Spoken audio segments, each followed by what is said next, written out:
নমস্কার বন্ধুরা, আশা করছি যে যেইখানেই আছো ভালো আছো। নতুন একটি রেসিপিতে তোমাদের সকলকে স্বাগত। আজকে আমি বানিয়ে দেখাবো দোকানের মতো চিড়ে ভাজা। আশা করছি রেসিপিটি তোমাদের সকলের কাছে অনেক ভালো লাগবে। চিড়ে ভাজা করার জন্য এখানে কাঁচা চিড়ে নিয়েছি, কাঁচা বাদাম, আর এইখানে নিয়েছি কারি পাতা।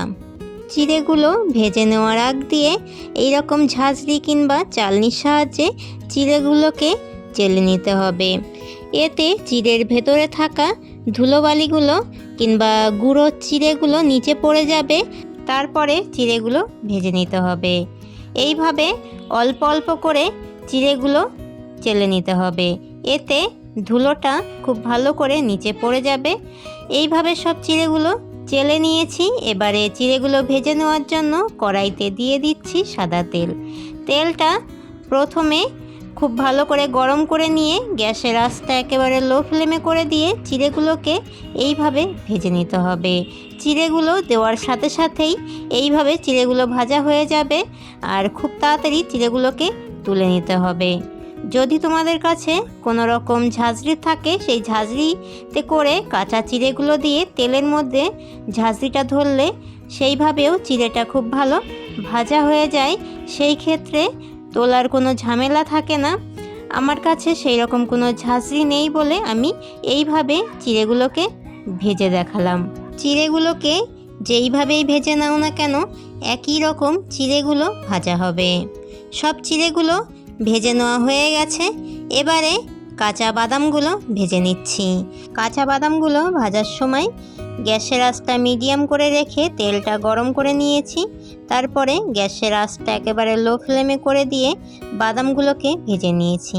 বাদামগুলো ভাজার সময় অনবরত নাড়তে হবে। এইভাবে কাঁচা বাদামগুলো খুব ভালো ভাজা হয়। তোমরা এখানে ভাজা বাদামও ব্যবহার করতে পারো। এবারে এই একই তেলে কারি পাতাগুলো ভেজে নেব। তোমরাও বাড়িতে আমার এই রেসিপিটি ফলো করে দোকানের মতো মুচমুচে চিড়ে ভাজাটি বাড়িতেই বানিয়ে নিতে পারবে। সব কারি পাতাগুলো ভেজে নেওয়া হয়ে গেছে, তুলে নিচ্ছি। এবারে চিড়ে ভাজাগুলোর সাথে কারি পাতা, বাদাম আর এইখানে আমি কিছু ঝাল চানাচুর নিয়েছি, সেই সব কিছু একসাথে অ্যাড করব। দিয়ে দিচ্ছি সামান্য বিট নুন। এবারে দিয়ে দিচ্ছি ঝাল চানাচুর। এই চানাচুরটা আমি বাইরে থেকে কিনে এনেছি।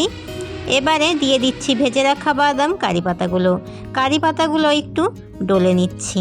এইভাবে চিড়ে ভাজাগুলোর সাথে সব কিছু ভালো করে মিশিয়ে নেব। এইভাবে চিড়ে ভাজাটা অনেক ভালো হয়েছিল বন্ধুরা। তোমরাও বাড়িতে অবশ্যই ট্রাই করবে আর আমাকে কমেন্ট করে জানাবে এই চিড়ে ভাজার রেসিপিটি তোমাদের কাছে কেমন লাগলো। চিড়ে ভাজাগুলো খুব ভালো করে মিশিয়ে নিয়েছি। তোমাদেরকে একটু দেখিয়ে দিই চিড়ে ভাজাগুলো কতটা মুচমুচে হয়েছে। তো আজকের মতো এতটাই। আবারও দেখা হবে নতুন একটি রেসিপির সাথে আগামী দিন। তোমরা সকলে অনেক অনেক ভালো থাকবে। সকলকে জানাই টাটা।